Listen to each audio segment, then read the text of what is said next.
Армысыздар. Біз өткен аптада Қазақстан Республикасы қылмыстық кодексінің 74-ші бабын еске түсірдік. Енді 256-ші бапты да еске сала кеткенді жөн көрдік.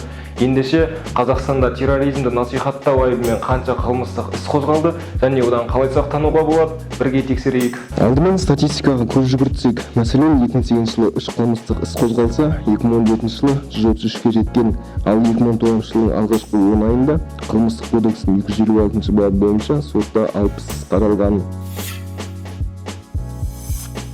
2017 жылы сәуірде Ұлттық қауіпсіздік комитет қалалық департаментінің қызметкерлері Алматы қаласының тұрғыны 32 жастағы Шухрат Кибировты тұтқындады.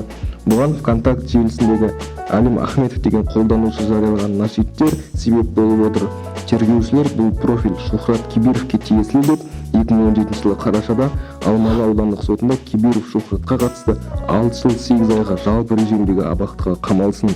Сот оның жазасын жеңілдететін негіздер таппады деп үкім шықты.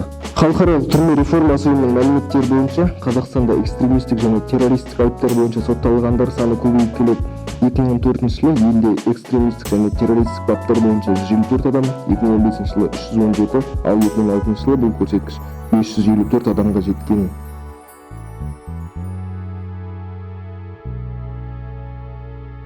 Парақшаңызға сіз танымайтын адамдар пікір қалдырмау үшін парақшаңызды жауып тастаңыз. Жазбаңызға қалдырған пікірлерді бақылаңыз. Онда сіздің бостандығыңызға қауіпті ақпарат болуы мүмкін.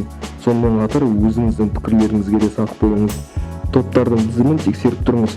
Достарыңыз кіргізіп қойған топтар не чаттар қазақстандық заңнамамен тыйым салынған болуы мүмкін. Діни көзқарасыңызды, бағытыңызды жария түрде көрсету, жек көру, шағымдану және қудалауға алып келуі мүмкін.